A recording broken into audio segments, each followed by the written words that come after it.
Mao na tuod importante kayo ang pagbasa, ang pagkat-on, ang pag-study, no? Kabahin sa katekismo, kabahin sa pagtuo, pero mas importante pa gayud ang pag-ampo ug ang relasyon. Kay mao man ni ang mutabang natong pagsabot sa atong gi-istudyuhan.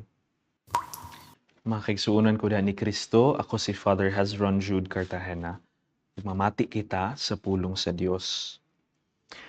Atong gisugdan ni atong pagpamalandong tong niaging Lunes, adlong Lunes, atong gihisgutan nga karong simanaha ang ebanghelyo gikan sa Ebanghelyo ni San Juan, kapitulo 15 ug 16.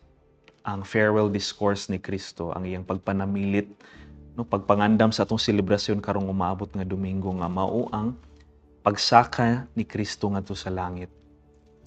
Sa atong ebanghelyo karong adlaw, niingon si Kristo sa iyang matinun-an, apil sa iyang pagpanamilit kanila. Daghan paunta kaayo akong isulti kaninyo. Apan karon dili pa kamo makatugkad niini. Naay gitawag nato nga di ko kay unsang pag-translate sa Binisaya, no? Divine pedagogy, no? Ang pamaagi sa Ginoo sa pagtudlo kanato.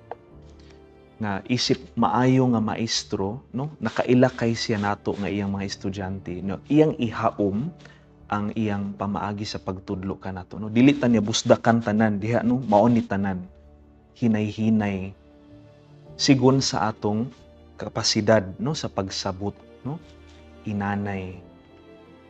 Ug mao kininingon siya nga dili daghan pa unta akong isulti kaninyo pero di pa mo makasabot karon. Maong unya na lang, no, pamaagi sa pagpadala niya sa Espiritu Santo, tabangan kita sa pagsabot sa hinay-hinay, kabahin sa atong pagtuo, kabahin sa kamatuoran. Mao na nga hangtod karon sige gyapon tag pagpamalandong sa ebanghelyo. Mao ra gyud ang istoryaha. Mao ra na ang ebanghelyo, walay bag-o, walay gipuno.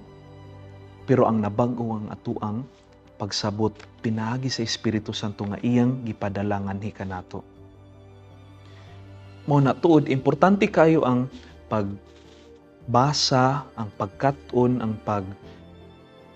pag-study, no? Kabahin sa katekismo, kabahin sa pagtuo, pero mas importante pa gayud ang pag-ampo ug ang relasyon. Kay mao man ni ang mutabang natong pagsabot sa atong gi-istudyuhan.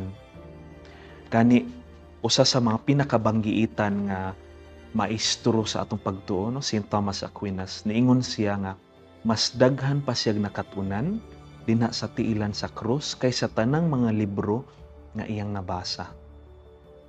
Wa din nagpasabot nga di nata mobasa, no? Mubasa gyapon ta pero dili lang kutob dinha. Ang importante ang relasyon sa Ginoong Dios, no? Ang Espiritu Santo nga kanunay ta mag-ampo, kanunay ta makig-istorya kaniya aron tabangan ta pagsabot sa atong pagtuo sa atong sitwasyon, no? Atong giisgutan ni atong niaging Lunes ug Martes nga ni giklaro kay pag-ingon ni Kristo, no, nga moabot ang mga kalisod nga kaninyo. Usa ni sa mga butang nga lisod kayo sabton.